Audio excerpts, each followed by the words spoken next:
It distresses me how tenaciously my people hold on to Jesus. When God, Jesus, Jehovah, and Allah never fell from the lips of our ancestors as they were trapped in the bellies of boats bringing them across the Atlantic, raping them of the only home they ever knew. These same gods enabled our enslavers to see us as nothing but chattel. But no human beings, because their holy books, falsely attributed to the hands of God, were written by feeble-minded men who never walked more than 100 miles outside of their villages. Men who had no knowledge of distant lands containing people who did not resemble them. Distant lands containing people who resemble me.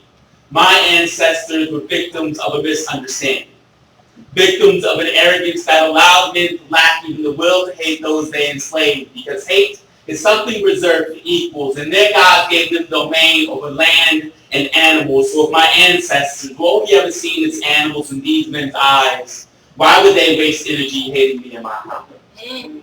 My ancestors prayed to different gods, who, as far as I can tell, never lifted a finger to help them, who, as far as they could tell, never lifted a finger to help them, so it only figured that they would adopt the God of our enslavements, who, as far as I can tell, has never lifted a finger to help us, has never attempted to dissuade his followers from practicing in human trafficking. In fact, the careful reading of Leviticus chapter 25, verse 44 to 46, instructs the chosen ones to buy bondsmen and bondsmaids from neighboring nations. Tells them that the offspring of these purchased people should be passed down in perpetuity, but that they should not rule over their brethren in the same manner. Well-mannered men and cultured women would attend slave auctions on sunny Sunday afternoons fresh from church, because these were social events.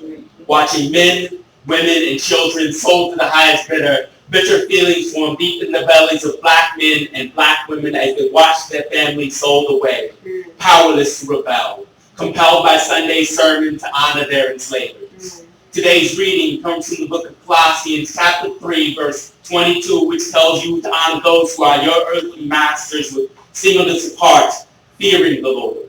Whatever your task, work heartily. And I can hardly believe that we have shaken off the shackles of slavery, yet remain shackled so willingly to the religion of our former masters. Accepting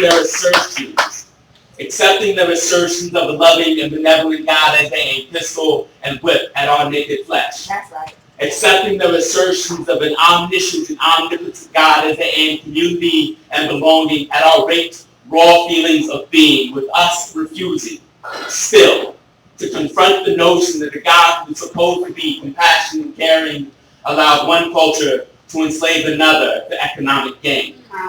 That a God who is omniscient would have foresaw the downfall of Adam and Eve, would not have placed temptation so easily within reach, would not have given the serpent the power of speech, that an omnibenevolent God allows atrocities like Haiti to happen, at times being given credit, refusing to edit the record to reflect more favorably on belief in a deity. That an all-powerful God allows evil to exist in a world that is inhabited by what are supposed to be his most favored creations. My ancestors prayed to different gods, who, as far as I can tell, never lifted a finger to help them, who, as far as they could tell, never lifted a finger to help them, so it only figures that we would adopt the God of our enslavers, who, as far as I can tell, has never lifted a finger.